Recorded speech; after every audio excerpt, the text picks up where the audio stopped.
Mä oon Hanna Kahrannaho, mä oon graafinen suunnittelija ja graafisen suunnittelun opettaja. Mä oon käynyt lukion ja lukion jälkeen mä lähdin sellaiseen opistoon vuodeksi. Se oli Kymenlaakson opisto, jossa vuoden verran opiskelin graafista suunnittelua. Se oli semmoinen koulu, jossa oli valokuvauksen ja graafisen suunnittelun linja ja teatterilinja ja kuvataidelinja. Se oli ihana vuosi. Ja siellä sen vuoden aikana mulle varmistui se, että mä haluan tehdä graafista suunnittelua työkseni. Sen jälkeen mä opiskelin Vantaalla. Se koulu on nykyään Varja.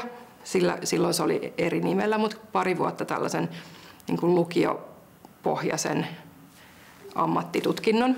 Ja sen jälkeen mä hain Lahden muotoiluinstituuttiin ammattikorkeakouluun ja valmistuin sieltä 2011.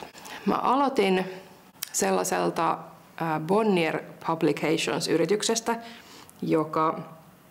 joka tuli Suomeen 2000-luvun alkupuolella ja perusti uusia aikakauslehtiä, erityisesti tämmöisiä niin kuin naisille suunnattuja lifestyle-lehtiä. Siellä oli semmoinen Olivia-lehti ja mä olin itsekin Olivia-lehden tilaaja ja sinne mä halusin töihin ja sinne mä lopulta pääsin ensin kesätöihin ja sen jälkeen jäin graafiseksi suunnittelijaksi.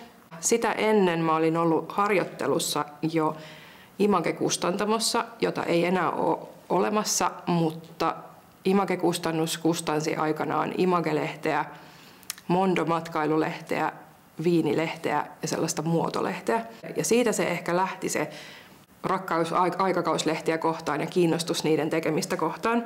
Olivian jälkeen mä työskentelin siellä samassa yrityksessä semmoisessa Evita-lehdessä.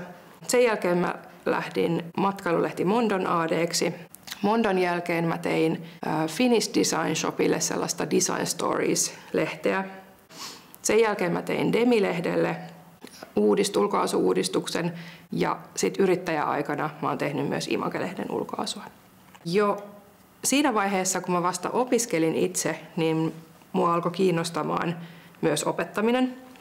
Ja ihan ensimmäisen kerran mä oon opettanut tuolla Heo-mediapajassa graafista suunnittelua vuoden verran ja sinne mua kysyi, tai siitä paikasta vinkkasi yksi mun kaveri, joka opetti siellä.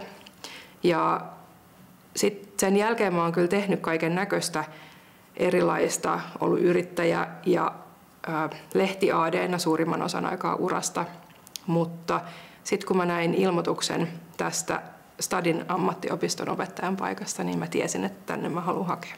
Musta tämä opettaminen on ihan sairaan kivaa. Mä tykkään tästä tosi paljon. Mä tykkään opiskelijoista ja opiskelijoiden kanssa olemisesta. Niin tää on kyllä ehdottomasti mun top 3, mutta kyllä mä tykkään myös graafisesta suunnittelusta. Ja ehkä mun lempitöitä on ollut silloin, kun mä oon ollut Trendilehdessä AD:na. Mä olin aika monta vuotta ja mä sain tehdä siellä tosi paljon hienoja juttuja. Se oli niin kuin semmoinen unelmatyö ehkä ainakin siinä kohtaa. Lisäksi Suomen luontolehti sitä oli ihana tehdä. Ja molemmissa lehdissä, Trendissä ja Suomen luonnossa mä sain tehdä konseptiuudistukset, ulkoasu-uudistukset, mikä oli tosi haastavaa ja motivoivaa ja semmoisia uran kohokohtia.